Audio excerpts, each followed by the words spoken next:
Royal Enfield భారతీయ bike lovers అందరికీ కూడా ఈ పేరు చెప్తే నిజంగా పూనకాలు వచ్చేస్తాయి. ఎందుకంటే ఈ బండి మీద వాళ్ళు కూర్చుని రైడ్ చేస్తుంటే అది ఒక గొప్ప స్టేటస్గా ఫీల్ అయ్యే పరిస్థితి ఉంది. దానికి తోడు ఇది ఇప్పటిది కాదు, దీని చరిత్ర కూడా దాదాపుగా 1901 నుంచి ఈ రాయల్ ఎన్ఫీల్డ్ గురించి వింటున్నాం. అయితే ఇప్పుడు దీని గురించి ఎందుకు మాట్లాడుకుంటున్నామంటే ఆంధ్రప్రదేశ్ రాష్ట్ర ఐటీ శాఖ and education minister Nara Lokesh గారి చొరవతో తిరుపతిలో సత్యవేడులో దాదాపు 2200 కోట్ల పెట్టుబడితో ఈ తయారీ ఏదైతే రాయల్ ఎన్ఫీల్డ్ తయారీకి సంబంధించినటువంటి ప్లాంట్ నిర్మాణానికి సంబంధించిన వార్తలు ఇప్పుడు హల్చల్ చేస్తున్నాయి.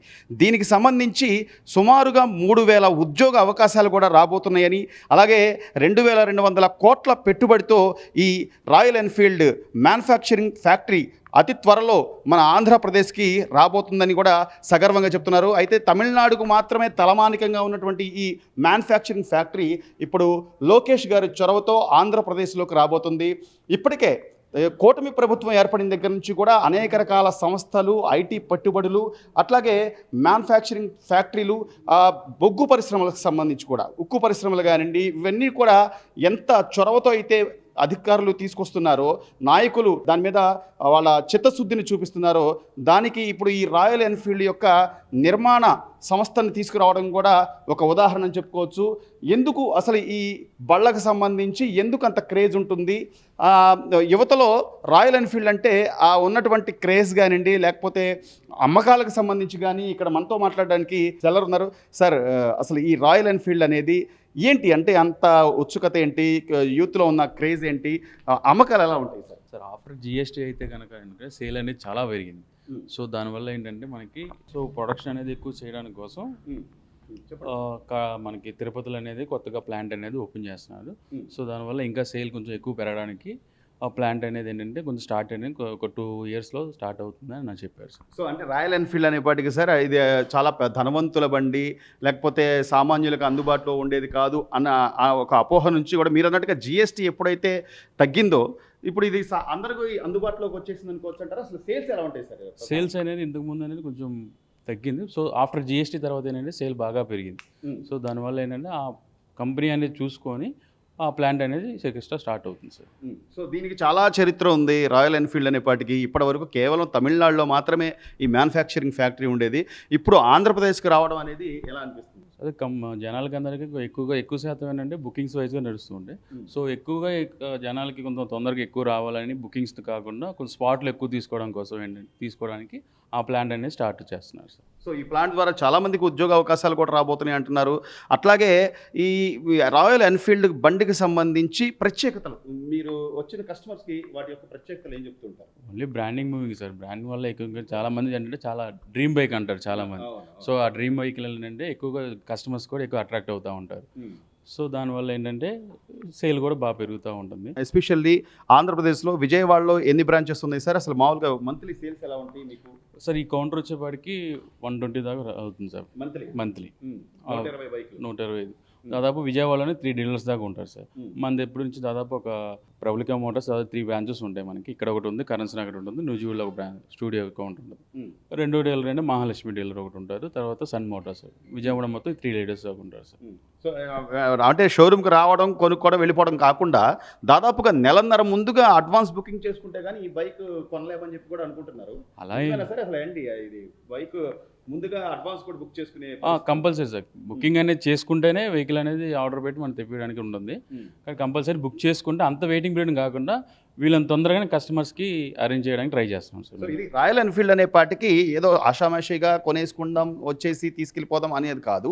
దాదాపుగా నెలన్నర ముందే బుక్ చేసుకొని దీనికి అడ్వాన్స్ పే చేస్తేనే మనకి ఈ బండిని కూడా డెలివరీ ఇచ్చే పరిస్థితి ఉంటుంది. అంటే ఆ బండి మీద ఉన్నటువంటి బండి కొనుగోలు మీద ఉన్నటువంటి ఏదైతే డిమాండ్ ఏదైతే ఉందో దాన్ని ఈ రోజున మనం చక్కగా ఆంధ్రప్రదేశ్లో దీనికి సంబంధించిన ఒక నిర్మాణ ప్లాంట్ని తీసుకురావడం, ఈ నారా లోకేష్ గారి చొరవతో ఈ రోజున 2200 కోట్ల రూపాయల నిర్మాణానికి సంబంధించినటువంటి పెట్టుబడులతో ఈరోజు రాయల్ ఎన్ఫీల్డ్ ముందుకు రావడం, దీని ద్వారా 3000 మంది నిరుద్యోగులకు ఉద్యోగ అవకాశాలు, ఉపాధి అవకాశం కలిగించడం అనేది నారా లోకేష్ గారి కమిట్మెంట్కి ఒక ఉదాహరణగా చెప్పుకోవచ్చు. సార్, అది రాయల్ ఎన్ఫీల్డ్ అనేది ఎవ్రీ మ్యాన్స్ డ్రీమ్ అనేది ఎప్పటి నుంచో ఉంది. అది ఆంధ్రాలో రెడీ అయ్యి ఇంకా మన దగ్గరికి రావడం అనేది చాలా హ్యాపీగా అనిపించింది. ఫ్యూచర్ కూడా మనకి ప్రైసెస్ కూడా దాని పరంగా తమిళనాడు మీద మనకి ఆంధ్రాలోకి వస్తే ప్రైసెస్ కూడా తగ్గుతాయి. సో ఇంకా బెస్ట్ ప్రైస్కి మనం బెస్ట్ బైక్ మనం రైడ్ ఫీల్డ్ని ఎంజాయ్ చేయొచ్చు అనిపించింది. ద బెస్ట్ డెసిషన్ లోకేష్ గారు తీసుకునే డెసిషన్స్లో ఇది కూడా ఒక మంచి డెసిషన్ అనిపించింది. మేడ్ ఇన్ కియా వచ్చి మేడ్ ఇన్ ఏపీ అని బ్రాండింగ్తో వచ్చినట్టు రాయల్ ఎన్ఫీల్డ్ కూడా మేడ్ ఇన్ ఏపీ బ్రాండ్తో వస్తే ఇది ఒక శుభ సూచకం లాగా అనిపించింది. బాగుంది. సగర్వంగా అంటే ఒక రాయల్ అని దానిలోనే ఉంది సార్, పేరులోనే. ప్రతి ఒక్కళ్ళు కూడా అది ఒక ఇదిగా స్టేటస్గా కూడా ఫీల్ అవుతుంటారు. ఎలా అనిపిస్తుంది సార్ ఈ బైక్ మీద వెళ్తున్నప్పుడు కానీ? జస్ట్ ఎలా ఉండదంటే ఒక సింహం మీద నడుపుతున్నట్టు ఉంటుందండి, అంతే. ఆ హైట్ కానీ ఏదన్నా కానీ కొంచెం డిఫరెంట్గా ఉంటుంది. ఆ రైడ్ ఎక్స్పీరియన్స్ చాలా బాగుంటుంది. మామూలు వెహికల్స్తో పోల్చుకుంటే చాలా డిఫరెంట్గా ఉంటుంది ఎక్స్పీరియన్స్ అనేది. Nice vehicle. ఫ్యామిలీ పరంగా కానీ సింగిల్స్గా కానీ ఎలాగైనా కానీ మనం దాన్ని రైడ్ ఎంజాయ్ చేయొచ్చు. కేవలం పేపర్ ఫోటోలు మాత్రమే అంటే ఇప్పటి వరకు పొలిటీషియన్ అనే వాటికి కొన్ని బళ్ళ మీద ఫోటోలు దిగి అదొక ఇది పెడుతుంటారు. కానీ సీఎం గారు కూడా నేను కేవలం ఫోటో మాత్రమే దిగలేదు, ఆ పరిశ్రమనే తీసుకొచ్చారు ఆయన సగర్వంగా. చంద్రబాబు నాయుడు గారి స్టేట్మెంట్ చూస్తుంటే ఎలా అనిపిస్తుంది? బాగుందండి. అది ఇప్పుడు చాలా వస్తున్నాయి కదా, వాటిల్లో ఇది కూడా రావటం, తర్వాత ఆ రాయల్ సినిమాకి రావటం అనేది అదొక కొంచెం nice experience. That is very great achievement to our Andhra Pradesh people. So 2200 కోట్ల పెట్టుబడి, అలాగే 3000 మందికి ఉపాధి అవకాశాలు కూడా, ఆ కమిట్మెంట్ కనబడుతుంది సార్. అంటే లోకేష్ గారు ఊరికే ఏదో ఐటీ శాఖ మంత్రి లేకపోతే విద్యాశాఖ మంత్రిగా ఆయన కేవలం పేరుకు మాత్రమే లేదండి. ప్రతి దాంట్లో కూడా ఆయన మార్క్ కనబడుతుంది. ప్రతి ఎడ్యుకేషన్ పరంగా కానీ, ఐటీ శాఖ కానీ, ఇట్లా పరిశ్రమలు తీసుకొచ్చే దాంట్లో ప్రతి దాంట్లో ఒక అచీవ్మెంట్ అనేది సక్సెస్ఫుల్గా చేసి చూపిస్తున్నారు. అది నిజంగా గ్రేట్. తర్వాత అడ్వర్టైజ్మెంట్ ఇవ్వడంలో కూడా watch soon coming to AP అని పెట్టడం సోషల్ మీడియాలో కానీ చాలా బాగుంది. అది నేను కూడా చాలా రోజులు ఏం చేస్తారు ఏం వస్తుందో అనుకున్నాను, కానీ ఒక రాయల్ ఎన్ఫీల్డ్ ఫ్యాన్ నేను చాలా హ్యాపీ ఫీల్ అయ్యాను ఇన్ పర్టికులర్గా. That is very nice. అట్లాగే ఐటీ సెక్టర్లో గూగుల్ పరిశ్రమలు అని కానీ, ఈ రోజున కాగ్నిసెంట్ కానీ, అన్ని పరిశ్రమలకు కూడా ఆ బ్రాండింగ్ అనేది లోకేష్ గారి ద్వారా, అట్లాగే సిబిఎన్ గారి ద్వారా రావడం అనేది సార్ అది మనం ఎప్పటి నుంచో వెయిట్ చేస్తున్నది.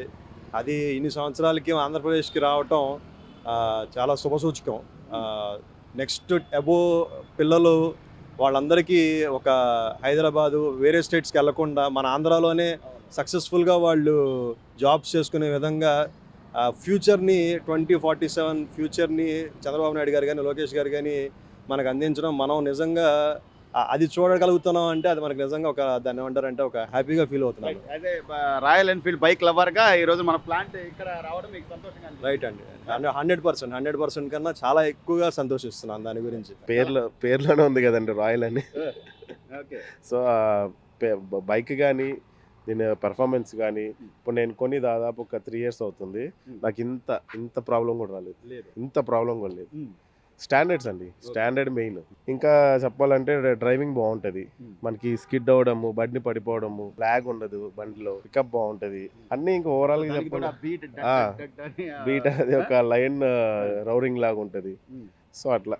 సో అలాంటి మ్యానుఫ్యాక్చరింగ్ ఈ రోజున మన తిరుపతికి కూడా రాబోతుంది. అది లోకేష్ గారి కమిట్మెంట్ ఎలా అనిపిస్తుంది? ఆయన విజన్ వేరే లెవెల్ అండి. ఇంకా ఆయన తీసుకొస్తున్నారంటే ఇంకా ఎక్కడ చెన్నై తర్వాత మన దగ్గరికి వస్తుందంటే అది కంప్లీట్లీ ఆయన ఎఫర్టే. ఆయన కూడా 2200 కోట్ల రూపాయల పెట్టుబడితో 3000 మందికి కనీసం ఉపాధి కలిగించాలి అని, అంటే ఊరికి బండి మీద చాలా మంది.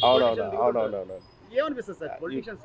ఇప్పుడు ఏం లేదండి, ఇప్పుడు ఒక ప్లాంట్ మన దగ్గరికి వస్తుందంటే ఒకటి ఫేమ్ నేమ్ అన్నీ వస్తాయండి, దాంతోపాటు ఒక 10 మంది బతుకుతున్నారంటే అది ఆయన గ్రేట్నెస్ కదండి. అది సో సీఎం గారు కూడా ఊరికే ఎక్కడం కాదు, మేము బండి ఎక్కి ఫోటోలు పోజు కాదు, మన రాయల్ ఎన్ఫీల్డ్ తీసుకొస్తాం అని చెప్పి ఆయన సగర్వంగా ప్రకటించడాన్ని చంద్రబాబు గారి ఇది ఎలా అనిపిస్తుంది? ఆయన ఆల్రెడీ విజనరీ లీడర్ అంటారు కదండి. దానికి మనం ఒక పాయింట్లో చెప్పాలంటే ఆయన థాట్ ప్రాసెస్ అంతా వేరు. సో ఆయన లెక్క ప్రకారం ఆయన చేపించాడు. సో ఇక నుంచి రాయల్ ఎన్ఫీల్డ్ మా దగ్గర కూడా మా ఏపీలో కూడా ఉందని చెప్పుకోవచ్చు మనం హ్యాపీగా. బైక్ రైడింగ్ కానీ ఎలా అనిపిస్తుంది? రైడింగ్ ఎక్సలెంట్ అండి. ఇప్పుడు ఆన్ హైవే అయితే మనం ఎంత ఒక 140 మీద వెళ్ళినా కానీ మనకి గ్రిప్ బాగుంటుంది, హ్యాండిల్ గ్రిప్ కానీ డ్రైవింగ్ ఎక్స్పీరియన్స్ కానీ చాలా బాగుంటుంది. అదర్ బైక్స్లో స్పీడ్ వెళ్తాం కానీ మనకి హ్యాండిల్ గ్రిప్ ఉండదు. ఒకనొక టర్నింగ్ పాయింట్ ఏదైనా వచ్చింది అనుకోండి గ్రిప్ రాదు. మనం హ్యాండిల్ చేయలేం ఆ ఫాస్ట్ని ఆ స్పీడ్ని. దీంట్లో డ్యూయల్ సిస్టమ్ ఇచ్చారు, బ్రేకింగ్ సిస్టమ్. ఇది ఏమవుతుందంటే రెండు అప్లై అవుతాయి. బండి ఏమవుతుందంటే ఒక 2 seconds గాల్లో నిలబడి మళ్ళీ ఆగి మళ్ళీ ఆగిపోతుంది. కంప్లీట్ కంట్రోల్ వచ్చేస్తుంది. అది మిగతా బైక్లో నేను చూడలేదు. సో అది ఒక రాయల్ అనమాట, అంటే ఒక గర్వంగా సగర్వంగా. ఇప్పుడు ఒక సింహం వేటకి వెళ్ళినప్పుడు ఎట్లయితే ఒకసారిగా జంప్ చేసి ఆగి మళ్ళీ ఇంకోసారి మూమెంట్ తీసుకుని అలా మూమెంట్ వస్తుంది బండి ఆల్రెడీ. అంత క్రేజ్. అవును. ఇంకోటి మన రాయల్ ఎన్ఫీల్డ్ వాళ్ళది ఇక్కడ ట్రైనింగ్ కూడా జరుగుతుంది విజయవాడలో. వాళ్ళకి మేమే సప్లై కూడా. Thank you. కుర్రాళ్ళకి వచ్చేసరికి ఎక్కువగా రాయల్ ఎన్ఫీల్డ్ ఎందుకు ఉంటుందని మీకు తెలుసు బాగా. దీనికి వచ్చే బుల్లెట్ సౌండ్ కానివ్వండి, దీని రాయల్టీ లుక్ కానివ్వండి, దీని ఇంజన్ స్పీడ్ కానివ్వండి, టార్క్ కానివ్వండి, అంతా కూడా మంచి యూత్ లుక్ వస్తుంది. నడిపేటప్పుడు యూత్ అనే కాదు, మీరు చూసుకుంటే పోలీస్ డిపార్ట్మెంట్ శాఖ అయినా సరే, పొలిటికల్ శాఖ అయినా సరే, మీకు పొలిటికల్ శాఖలో చూసుకుంటే టొయోటో కార్ ఎంత ఫేమస్సో, ఒక రాయల్ ఎన్ఫీల్డ్ ఒక బైక్ వచ్చేసరికి రాయల్ ఎన్ఫీల్డ్ ఒక స్టేటస్గా చూసుకుంటాం. స్టేటస్ పక్కన పెడితే అందరికీ ఒక ఇంట్రెస్ట్ అనమాట ఈ బండి మీద అనేది. మా కుర్రాళ్ళకనే కాదు, ప్రతి ఒక్కరికి కూడా ఈ బైక్ మీద చాలా ఇంట్రెస్ట్ ఒకటే రీజన్, బండి నడిపేటప్పుడు ఆ ఫీల్ కానివ్వండి, ఆ తోలేటప్పుడు ఒక గంభీరం, ఒక ఫీల్, ఒక యూత్ఫుల్ ఫీల్ కంటే ఒక స్టేటస్లో బైక్ మీద వెళ్తున్నాము, ఒక బండి మీద వెళ్తున్నా, ఒక రోడ్డు మీద వెళ్తున్నప్పుడు ఒక రాయల్టీ లుక్ కోసమే బైక్ అనేది తీసుకునేది. మెయిన్ ఏంటంటే ఒక ఫ్యామిలీతో వెళ్తున్నా సరే ఒక స్టేటస్గా ఉంటుంది. అలా ఇప్పుడు కూడా నేను విన్నట్టున్నాను, పరిశ్రమ కూడా మన ఆంధ్రప్రదేశ్లో వచ్చినట్టుంది. ఈ గవర్నమెంట్కి చాలా థ్యాంక్స్ అండి. మన పరిశ్రమ కూడా ఇలాంటి రావడం చాలా మనం నడపడమే ఒకటే కాకుండా ఈ పరిశ్రమలో మన వాళ్ళు పనిచేస్తున్నారు అన్నప్పుడు కూడా ఇంకా గర్వంగా ఉంటుంది. ఆ విషయంగా చూసుకుంటే మ్యానుఫ్యాక్చరింగ్ ఇప్పటివరకు కేవలం తమిళనాడులో మాత్రమే ఉంది. ఇప్పుడు దాన్ని బీట్ చేస్తూ ఆంధ్రప్రదేశ్లో సత్యవేడ్లో దాదాపు 260 ఎకరాల్లో ఈరోజు నిర్మాణానికి సంబంధించి లోకేష్ గారు ఐటీ శాఖ మంత్రిగా ఆయన కమిట్మెంట్ చూస్తుంటే ఎలా అనిపిస్తుంది భయ్య? దాదాపు 2200 కోట్ల రూపాయల పెట్టుబడి, 3000 ఉద్యోగాలు ఉపాధి కోసం. మెయిన్ అదేనండి, ఎప్పుడైనా సరే రాష్ట్రానికి మెయిన్ ఏం కావాల్సిందంటే ఉపాధి. ఆ ఉపాధి ఈ గవర్నమెంట్ అనేది చాలా బాగా తీసుకొస్తుంది. ముందుగా మా నారా లోకేష్ అన్న కూడా బాగా తెలుసు మాకు. ఐటీ ఒకటే కాకుండా ఇలాంటి పరిశ్రమలు కూడా, ఇది ఒక హార్డ్వేర్ సంస్థ అనేది మెకానికల్కి సంబంధించిన సంస్థను కాబట్టి ఒక ఐటీ గురించే కాకుండా ఇలాంటి మెకానికల్ వాళ్ళు ఇప్పుడు చూసుకుంటే మెకానికల్ ఇంజనీరింగ్ అనేది చాలా ఎక్కువగా ఉంది. దాని కోర్గా ఇప్పుడు నేను ఫర్ ఎగ్జాంపుల్ నేను కూడా బీటెక్ స్టూడెంట్, మెకానికల్ స్టూడెంట్నే. ఇప్పుడు అలాంటి కంపెనీ అంటే ఇప్పుడు రాయల్ ఎన్ఫీల్డ్ అనే మ్యానుఫ్యాక్చరింగ్ యూనిట్ వస్తుంది కాబట్టి చాలా ఎంతూజియాజింగ్గానే ఫీల్ అవుతాం. ఇప్పుడు మా అలాంటి కుర్రవాళ్ళకైనా మా రీజనల్ జాబ్ చేయాలి, రీజనల్ అంటే మెకానికల్ రీజనల్ జాబ్స్ అంటే ఫర్ ఎగ్జాంపుల్ రాయల్ ఎన్ఫీల్డ్ అనే షోరూమ్ వచ్చిందంటే మ్యానుఫ్యాక్చరింగ్ అది రీజనల్ జాబ్ అవుతుంది. ఇలాంటి జాబ్ రావడం వల్ల మా ఒక్కరికే కాదు, ప్రతి ఒక్క ఆంధ్రప్రదేశ్ యూత్ కూడా వెన్నుముక్కగా ఉంటుంది. ఇప్పుడు ప్రతి బయట ఉన్న స్టేట్లో పనిచేసే మన వ్యక్తులు కూడా, కుర్రాళ్ళు కూడా ఇక్కడికి రావడానికి చూపించడానికి ఇంట్రెస్ట్ చూపిస్తారు. ఇలాంటి పరిశ్రమలు 1-2 కాకుండా మరి ఎక్కువ పరిశ్రమలు వచ్చి మన ఆంధ్ర అభివృద్ధి చేయాలి. సో దానికి తోడు ఇది ఒక అంటే డ్రీమ్ బైక్ అని కూడా అంటుంటారు యూత్లో. చాలా వరకు ఈ బైక్ కొనాలంటే అది ఒక కళలాగా అనుకుంటుంటారు. సో ఇప్పుడు ఇక్కడ మ్యానుఫ్యాక్చరింగ్ ఇక్కడ ఆంధ్రప్రదేశ్కి వస్తే అలాగే ఇప్పటికే జిఎస్టీ కొద్దిగా తగ్గి కొద్దిగా అందుబాటులోకి వచ్చిన ఈ రేట్లు అంటున్నారు. రేపు మ్యానుఫ్యాక్చరింగ్ కూడా ఇక్కడే జరిగితే చాలా మంది ఫుల్ఫిల్ చేసుకోవచ్చు అంటారా ఆ డ్రీమ్ని? ఖచ్చితంగా. ఇప్పుడు ఒక్కసారి ఒక యూనిట్ అనేది ఖచ్చితంగా ఒక స్టేట్లో దిగింది అనుకున్నారంటే అండ్ ఆటోమేటిక్గా మీకు రోడ్ ట్యాక్స్ కొన్ని సదుపాయాలు వన్ బైక్ మీకు తగ్గొచ్చు అన్నప్పుడు ఒక బైక్ కొనేవాడికి ఒక నెల ఈఎంఐ తగ్గినా సరే వాడు హ్యాపీగానే ఫీల్ అవుతాడు. ఆ విషయంగా ఇక్కడ వచ్చిందంటే ఒక 10-15 వేలు మీకు తగ్గినా సరే ఒక నెల ఈఎంఐ భారీ మీకు తగ్గినట్టే కదా.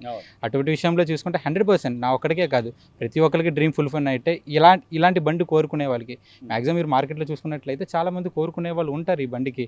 అలాంటి వాళ్ళు ఒక యూనిట్ వచ్చిందంటే, పరిశ్రమ వచ్చిందంటే చాలా మంచిదే. చివరిగా బ్రదర్, మీరు యూతే ఈరోజు నారా లోకేష్ గారి కమిట్మెంట్ చూస్తుంటే ఎలా అనిపిస్తుంది? ఆయన ఉద్యోగాల కోసం మీరు అన్నట్టే ఐటీ ఒక్కటే కాదు అన్ని సెక్టర్స్ మీద ఆయన గ్రిప్ తీసుకొచ్చుకోవడం, దానికి సీఎం గారు కూడా సపోర్ట్గా ఖచ్చితంగా ఇప్పుడు మా యూత్ అయినా సరే ఎవరైనా సరే ఒక వెనుముకగానే వాళ్ళు నించున్నారు. ఇప్పుడు నారా లోకేష్ అయినా సరే ఒక ఐటీ మినిస్టర్ అయ్యి ఉండి సార్ కూడా ఇప్పుడు మీరు చూసుకున్నట్లయితే దీని మీద ఫోకస్ చేయడం, ఒక నాన్ టెక్నికల్, ఇది యాక్చువల్గా చెప్పాలంటే నాన్ టెక్నికల్ మీద ఫోకస్ చేయడం చాలా ఇంపార్టెంట్. ఇప్పుడు టెక్నికల్ మీద గ్రిప్ ఉన్న చాలా తక్కువ ఉంటారు, కానీ నాన్ టెక్నికల్ మీద చాలా ఎక్కువ మంది ఉంటారు. ఇలాంటి పరిశ్రమలు ముందు ఇంకా రావాలి. ఇప్పుడు వచ్చినందుకు కూడా చాలా సంతోషపడుతున్నాం. ఇప్పుడు తిరుపతిలో ఒక రాయల్ ఎన్ఫీల్డ్ షోరూమ్ వచ్చిందంటే ఇట్స్ నాట్ ఏ జోక్, ఒక చిన్న కంపెనీ కాదు. రాయల్ ఎన్ఫీల్డ్ అనేది one of the biggest union company in the world అనమాట. అలాంటి కంపెనీ ఇంకా ముందుకి ఇంకా ఎక్కువ రావాలి. ఇప్పుడు తిరుపతిలో వచ్చింది, నెక్స్ట్ అమరావతిలో రావాలి, దాని తర్వాత వైజాగ్లో ఇప్పుడు చాలా ఐటీ కంపెనీస్ వెళ్తాయి. ఇలాంటి డివైడ్ చేసుకుంటూ వెళ్తే మన ఆంధ్రప్రదేశ్ ఇంకా ఫ్యూచర్లో ముందుకు వెళ్తుంది. గవర్నమెంట్ అనేది ఎప్పుడైనా సరే ప్రజలు కూడా గవర్నమెంట్ సపోర్ట్ కంపల్సరీగా ఉంటుంది. ఆ ప్రజల సైడ్ నుంచి కూడా మాకు ఎప్పుడు సపోర్ట్ ఉంది ఈ గవర్నమెంట్ కూడా పుష్ చేసి ఇంకా 3-4 కంటిన్యూ అయ్యి గవర్నమెంట్స్ ఒక డెవలప్మెంట్ అయినా ఒక గవర్నమెంట్కే కాదు కదా, మనకు కూడా లైఫ్ స్టైల్ మారుతుంది, అన్ని టోటల్గా అన్ని చేంజ్ అవుతుంది. దీనివల్ల ఒక కంపెనీ రావడం వల్ల ప్రతి లైఫ్ స్టైల్ కూడా చేంజ్ అవుతుందని నేను కోరుతున్నాను. Please subscribe to Leo News for more videos.